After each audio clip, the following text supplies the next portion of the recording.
Good morning 8th class. देखिए हमारे क्या चल रहा है, अलंकार चल रहे हैं। ठीक है, तो अलंकार में भी अलग अलग है हमारे।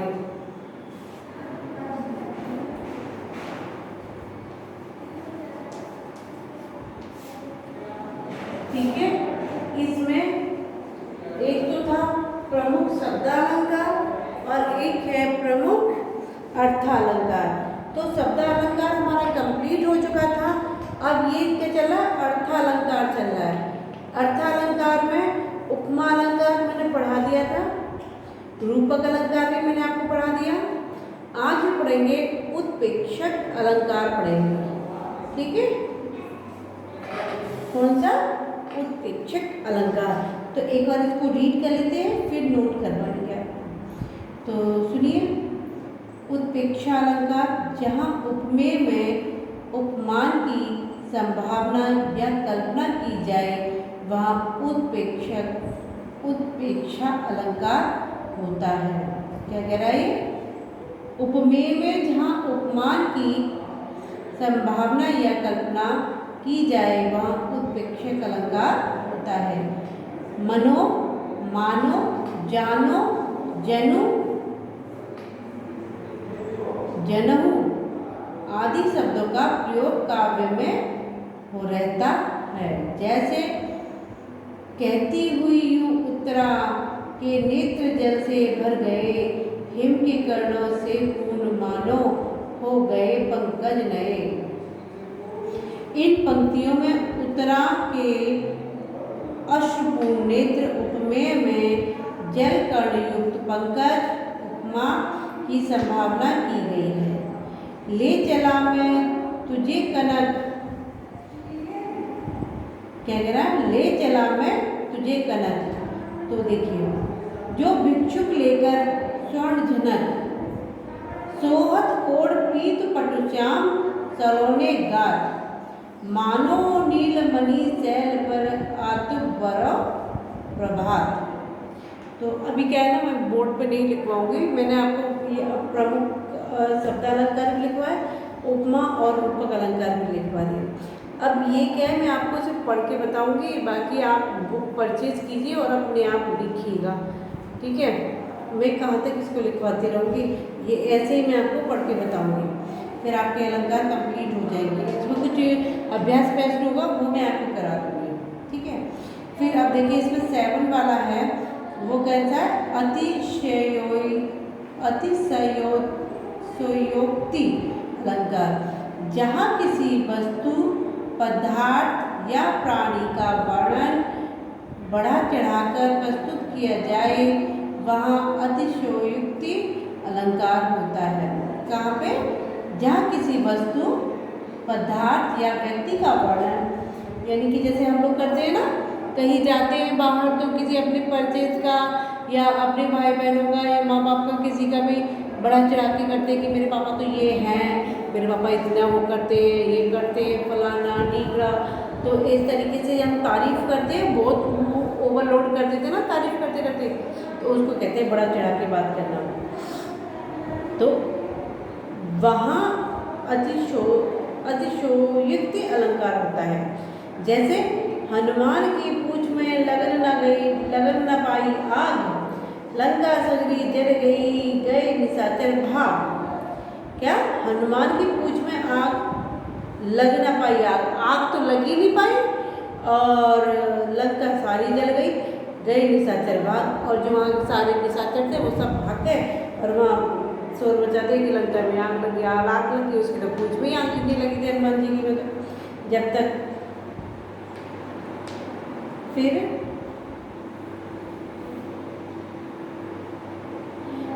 बालों को खोल कर मत चला करो, दिन में रास्ता भूल जाएगा सूरज।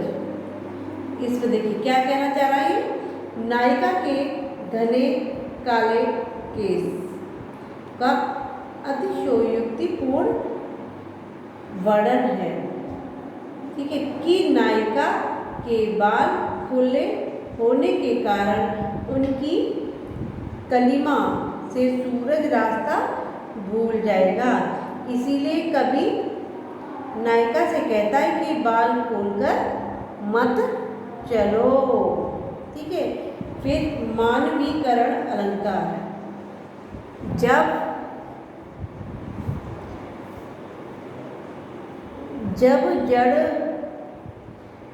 जड़ अथवा अचेतन पदार्थों का मानवीय भावनाओं, संबंधों या क्रियाकलापों को आरोपित किया जाए तो वहाँ मानवीयकरण अलंकार होता है।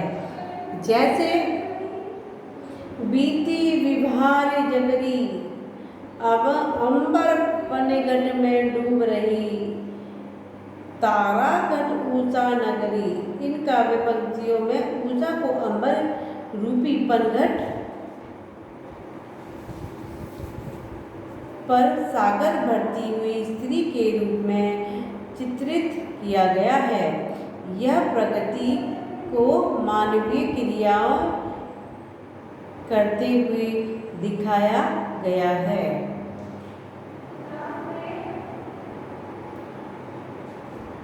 खंड खंड कर ताल बजा रही विशुद्ध हवा, हवा को तालियां बजाते हुए दर्शाया गया है। कैसे? वही जो विशुद्ध जो होती है वो हवा है, और उसको हवा को क्या कहा? तालियां बजाते हुए उस तरीके से दर्शाया गया है। इस सोते संसार बीच जगह कर सजकर रजनी वाला, रात को नायिका के रूप में दर्शाया गया है। रात जो होती है इसमें क्या कहा? इस सोते संसार, यानी संसार तो रात में ही सोता है, तो यही कहा गया इस सोते संसार को भी जागकर सजकर रजनी वाला, रात को नायिका के रूप में दर्शाया है। पुनरुक्ति प्रकाश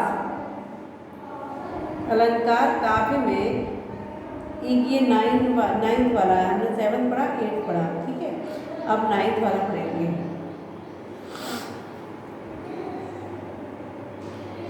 पुनरुक्ति प्रकाश अलंकार काव्य में जहाँ एक शब्द की बार बार आवृत्ति हो उसे पुनरुक्ति प्रकाश अलंकार कहते हैं। इन शब्दों में अर्थ भिन्नता नहीं होती। ये काव्य पंक्तियों को प्रभावी बनाते हैं। जैसे लेकिन कोई किसी से नहीं बोलती, सभी अकेले अकेले अपनी मंजिल पर पहुंचने का इंतजार करती। तो देखिए क्या कह रहा है इन पंक्तियों में? अकेले अकेले शब्द केवल अकेलेपन को ही दर्शाता है। खड़खड़ करताल बाज, खड़खड़ आवाज का प्रतीक है। खड़खड़ करकटे आवाज जब होती है ना, उसका प्रतीक बताया गया है इसमें। डाल डाल अलिपिक पिक के गायन का समा बंधा, डाल डाल डालियों अर्थात टहनियों का प्रतीक है। अब यह है शब्द शक्ति। तो शब्द से अर्थ ग्रहण करने की शक्ति को शब्द शक्ति कहते हैं। इसमें 3 भेद हैं, अभिग्धा, लक्षणा और व्यंजना। अभिग्धा क्या है? शब्द का प्रचलित अर्थ अभिग्धा कहलाता है। शब्द का प्रचलित अर्थ जो होता है वो क्या कहलाता है? अभिग्धा। जैसे यह आम का वृक्ष है, नदी पर्वत से निकलती है। कहाँ से निकलती है नदी? पर्वत से निकलती है। फिर लक्षणा, जब शब्द के मुख्य अर्थ से भिन्न अर्थ व्यक्त हो, शब्द की शक्ति से किसी दूसरे अर्थ की कल्पना की जा सके, उसे लक्षणा कहते हैं। जैसे वह तो शब्द में मिश्र घोलता है, सेठ जी का बेटा तो हीरा है, हीरा। फिर अभिधा पढ़ाया, लक्षणा, अब पढ़ेंगे व्यंजना। ठीक है, व्यंजना क्या कहता है? शब्द की जिस शक्ति से लक्षार्थ से भिन्न अर्थ का बोध हो उसे व्यंजना कहते हैं। जैसे हनुमान की पूंछ में लग न पाई आग, लंका सारी जल गए निशाचर बाग। वास्तव में इन पंक्तियों में यह दर्शाया गया है कि हनुमान ने अपने बल पौरुष से लंका को तहस नहस कर डाला। तो ये तो था हमारा जो कंप्लीट हो गया अलंकार वाला। ठीक है, अब जो हम पढ़ेंगे वो पढ़ेंगे बहुचयनात्मक प्रश्न। तो बहुचयनात्मक प्रश्न में क्या है? पेंसिल ले लीजिए, बुक आपके पास है तो बुक में आप लोग टिक लगाते चले जाइएगा। मैं आपको बताती चली जाऊंगी कि कौन सा टिक कहाँ आपको लगाना है। ठीक है, सो प्लीज़ आप लोग मेरे साथ, मैं बोलती जाऊँ, आप लोग लगाते जाइएगा। सही उत्तर का क्रमाक्षर कोष्टक में लिखिए। पीपर पात सरिस बन डोला, इसमें अलंकार है क्या? उपमा अलंकार या श्लेष अलंकार या यमक अलंकार?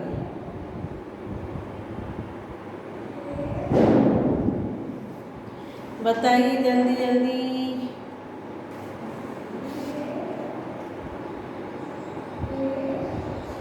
यमक अलंकार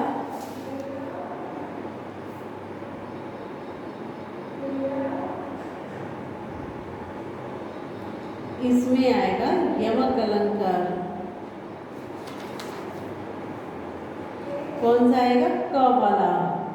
तो क लिख दीजिएगा कोष्टक में। अलंकार का उदाहरण है क्या? उत्प्रेक्षा, रूपक, उपमा, यमक। क्या है उदाहरण?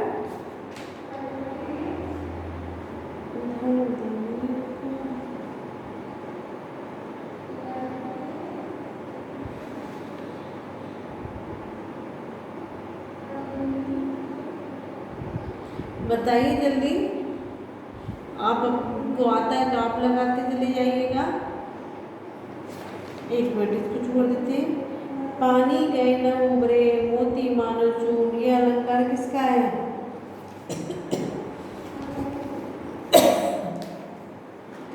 बताइए बताइए जल्दी से। कौन कौन सा है इसमें ऑप्शन? श्लेष, उपमा, अनुप्रयास, यमक। पानी गए ना उबरे मोती मानस चूर।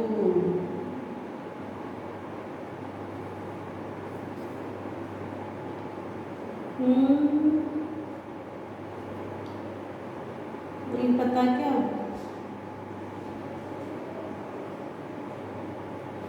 श्लेष अलंकार कहाँ है? श्लेष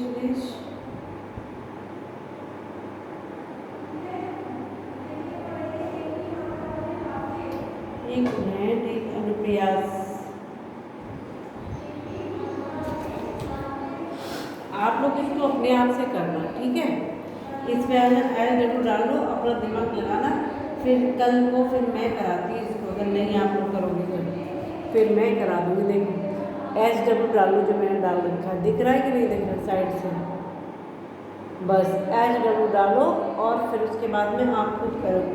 लघु प्रश्न उत्तर है। लक्षणा शब्द शक्ति किसे कहते हैं? उदाहरण सहित परिभाषित कीजिए। लक्षणा शब्द शक्ति किसे कहते हैं? तो इसको फिर मैं कल करा दूँगी क्योंकि अभी तो मेरा भी टाइम ओवर हो गया है। ये हम नेक्स्ट क्लास में पढ़ेंगे इसको, ठीक है?